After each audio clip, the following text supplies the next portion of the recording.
It's Lee Byford's 37th birthday. Little does he know, it's also the day he will die.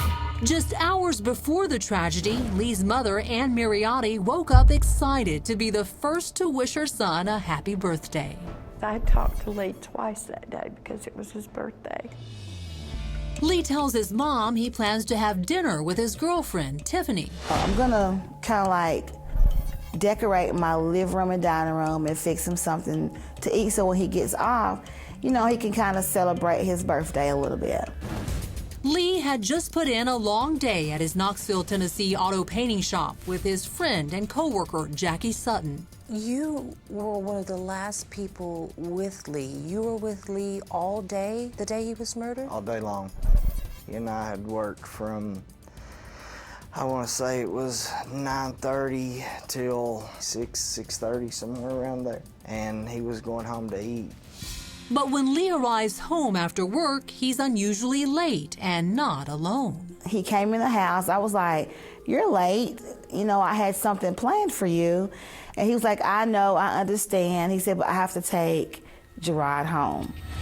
Gerard is Gerard Murphy, a new buddy of Lee's. Gerard and Lee were introduced from Lee's friend.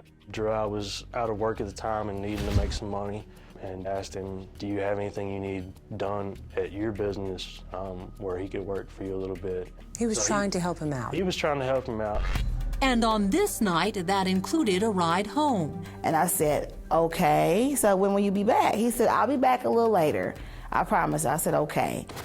But it's a promise Lee won't keep within seconds of stepping outside of his house. I heard like something ricocheting off of his truck. So I was like, what the heck was that? Panicked, Tiffany flings open the curtains. Oh my God, what is going on? I seen a guy, like about 5'5" or something, with a blue hoodie on, like it was all covered up his face, like he had a black mask on or something, black gloves. He had a gun pointing directly at his SUV.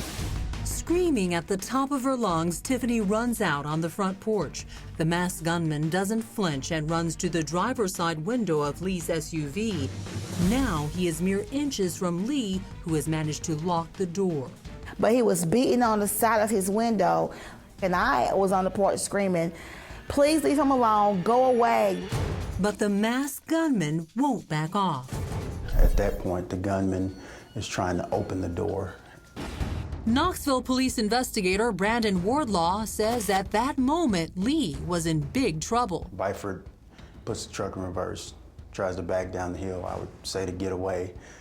As Lee Byford races away in reverse, Gerard Murphy sits in the passenger seat. The next thing you know, there's a gunshot.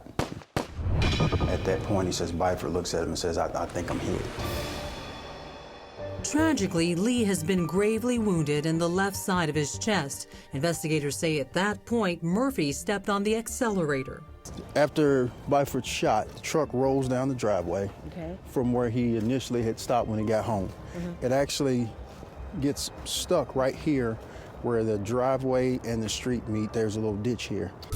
Cops are on the scene quickly. Investigators secure the area, but the masked gunman is nowhere to be found. Lee Byford is still behind the wheel of his SUV, and he's not moving. Byford was pronounced dead on the scene. And the passenger in the car, Gerard Murphy? Murphy didn't have a scratch on him. No, ma'am. Police interview Gerard. He tells investigators he was sitting in the passenger seat, waiting for Lee to come out of his house. Next thing he knows, the gunman comes from around the fence. Byford tries to get back to the vehicle, and he's able to get in the driver's side and close the door. And that's when Gerard says the masked man fired his gun point blank at Lee. Why do you think Lee Byford was shot and not Murphy? That's something that still, puzzles me to today. This whole thing's it's mind-boggling. Investigators process the crime scene. It appears to be a straightforward robbery, minus one thing, the robbery. Nothing was taken. I think that once Byford got in the truck, he messed the whole thing up. If they could have got to him before he got in the vehicle and got whatever they thought he had on him, I think they would have just took it and ran.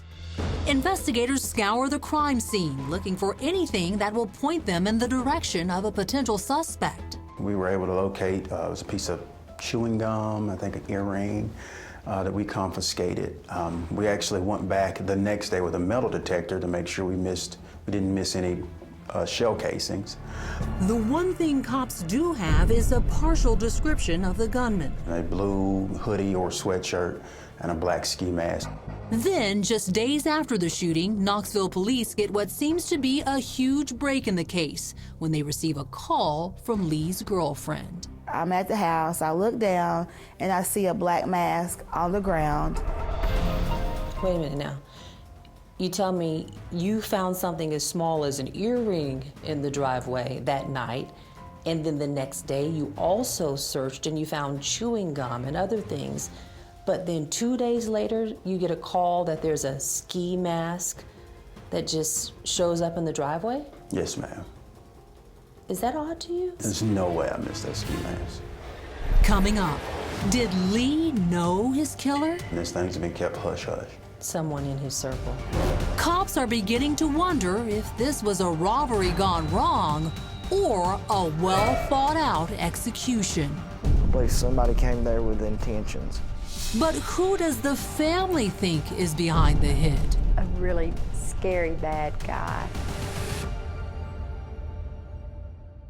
Gerard was in the passenger seat the whole time, is what I'm told. Right next to your son when he was murdered. Yeah.